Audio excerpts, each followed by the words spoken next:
Hello dear goblins, there's Salt Goblin here, back again talking about Marvel Snap. As you know, based on the old other names of my videos, I am a filthy casual with this game, but since I have been playing daily, since I installed the game and since I could access it on my phone, and since I reached 100 hours, I thought why not support the creators, the company, because I like this game, and I bought the season pass.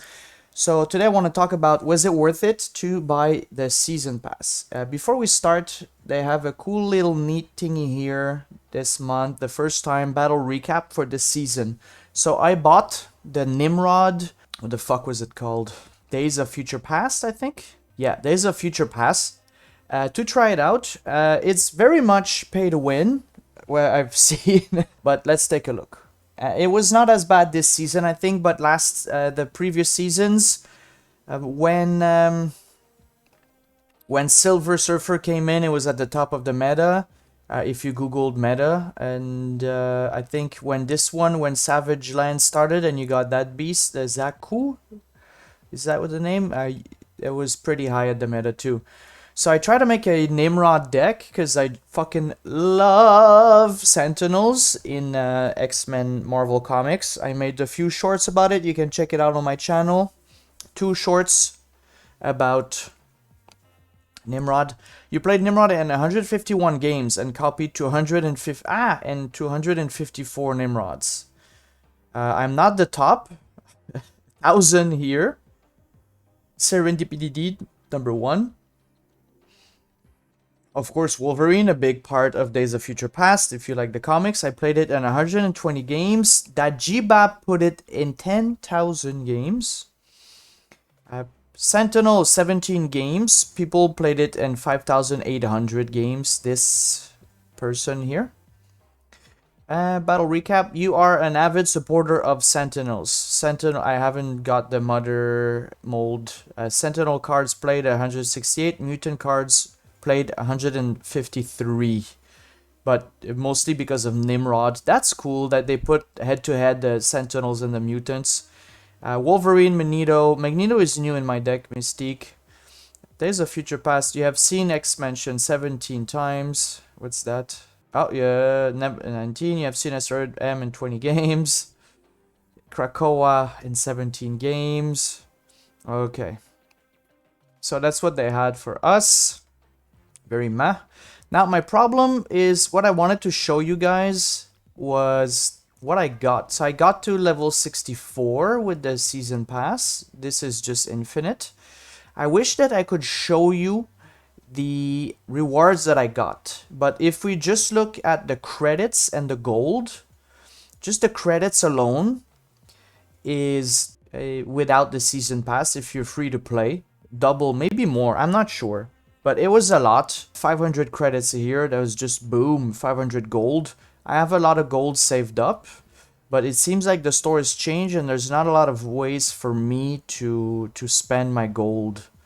So I'm just waiting for when there's something. There's nothing. I don't want to buy variants. They're lame. But I got so much of that shit, the blue shit, that I could level up my cards a lot more. And because you do that, when you do that, you get cards, right? And you get collector's reserve. I wish it showed me what I got, but I got Rhino. That's not good. I got Zabu.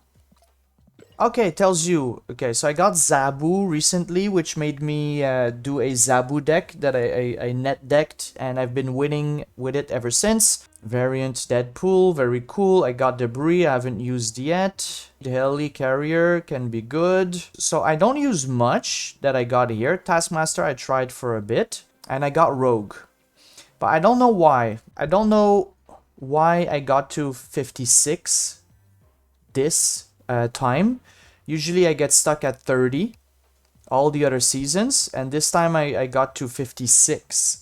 And when I got Zabu, I copy-pasted a Zabu deck from online. I'm still fine-tuning it to my playstyle, but I've been winning a lot with that. This Rock Slide I'm not sure if he should be in here, but for now he is. And it's been going really well. So the reason why I think it's pay to win is because you get so much of those blue credits that you can level up your cards, and you can level up your cards so much that you just unlock more things. You unlock more collector tokens for the good card that you want to get. That's how I finally got Electro, which I think helped me a lot. You get more gold. When you have more gold, you know that you can just go to missions and get more missions more often to get more blue credits. So the more blue stuff you got, basically the more cards you have, the more chances you have of unlocking the higher tier cards. This was what, $13.99 Canadian. If you play this game regularly, I know it's annoying to pay money on free-to-play games, but at the moment on Steam, Marvel slap. And that's not even counting my my mobile plays, like when I'm on a taxi or I'm not home. 131 hours. I paid like $20 max because I bought the beginner pack too. I think it's worth it. I think it's worth it, especially if you want to see a different side of the game and get a bit of a boost of more cards. Of course, I'm far from infinite, right? I have a lot. What's that? New avatar. Don't I have that already? I have the different one. So I'm not gonna get that avatar, sadly. Yeah, I recommend it. You'll get a lot more. It's good value. I think it's good value. That's what I wanted to say, I guess. And it is, this game is 100% pay to win. If you're free to play, you're unless you're very smart, like my brother, who with free to play can get to 50. I'm not, so I need better cards and I need that decking. But all in all, good game. I'm happy. I'm happy with the season pass. I'm happy with the price. I'm thinking of buying the next one, but I also want to try other games, and I have limited funds because I don't make money from content creator yet. And speaking of making money, here is our sponsor for today, which is not true. I don't have it, but sponsor for today is these mystery box toys that I love very much, that my sister-in-law bought, and she gave me this one because I fucking loved it so much. For my birthday, my wife bought me another mystery box. It was this guy. Here he is. So there's they're really neat. Morning Mist Island, Polar Day. I like Coral, Oasis, and Equator. They look gross. I like them all, honestly. I like those because it's just one monster stuffed with other monsters. And then I have Golden Sand and Galaxy Center, which are really cool. And then we have Silver Sand. We have Colorful Streamer and Night Elves, which I guess is a rare. Look at that.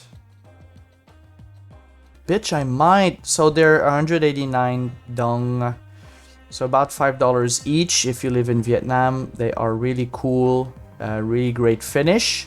So this is my advertisement for free, which was not super amazing, but just getting some practice for the future. Anyways, thank you for watching. Just a short little video if you're wondering, if you're a casual player like me, if you should play Marvel Snap. And maybe I can just play a game to show my deck. And then let's go take a look at the Zabu deck, and then I'll let you guys go. Zabu! So I just googled Zabu meta, and then I copied whatever was in there. Trời quá! 180 phút một ngày sẽ ảnh hưởng sâu đến sức khỏe. Boop. The Bifrost. Gonna play Sunspot. Add a copy to another location. We're gonna play a lizard. Boop. I was watching Cozy Snap, and he was like, all the guys put lizard like in the top 10, so I'm like, alright, I'm gonna use it then. We don't need two lizard. Zabu! Alright, we don't need two Zabu. Bacon egg. Turn 4, everything's gonna move. Alright. We're gonna fucking lock him out. With Spidey. Boop.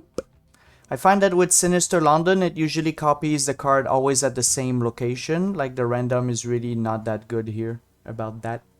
about that. But if we could, okay, so you played 2. And then 1 here, so that's locked. But that's good for him. Oh. And then I'll keep Titania. Okay. So I cannot get a double. So that's good for him. Interesting. Turn 5. Turn 5, we could get 7 points on the Maximus. We could get 6 on the Bifrost. We're winning Sinister London. We might lose it. But we're gonna move everything anyways with with Magneto. So I'm gonna do this to have a 7 here. And he's not gonna draw the cards. Oh. Uh-oh. Never mind. He is, or she is, gonna draw the cards. Final little turn. They can do shit. Not here. That's a 3. That's a 1. That's a 5. That's a 2. I could just do this.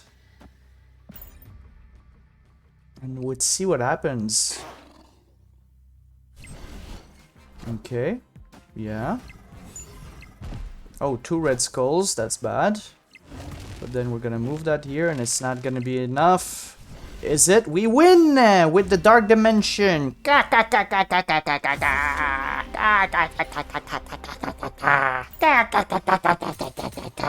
So let's go take a look at the Zabu deck. It's pretty good. You have Sunspot, because just good first drop. Oh, what's that? Base card. You can see all the Prism Finish, Blue Glimmer Flare. Interesting. You have 0. 0 will let you cheat on... it could be Lizard, but you should cheat on Maximus. Like, remove the ability so they don't draw cards. Or Typhoid Mary, 4 for 10. Zabu, your 4 cost cards cost 1 less. So we have 1, 2, 3, 4, 5 4 cost. So if they cost 3, you can play 2 of them at the last turn. Armor to protect your shit or block a destroy deck. Lizard to make them waste time on another line. Maximus is cheap and big. Shang-Chi to destroy their Hulk or whatever they have. Spider-Man to control a lane. Enchantress to remove Wong or Cosmo or whatnot. Rock Slide to shuffle up 2 rocks to annoy them. Typhoid Mary because it's 4 for 10, potentially 3 for 10. Your other cards have -1 power, can also be removed with Enchantress. And then we have Magneto to change lines, and usually he's very clutch. I wish I could get the white card when he looks white from the comics. It's really cool. So, thank you again for watching. These little dudes say goodbye. Please click like, share, subscribe, give me your firstborn. Bye!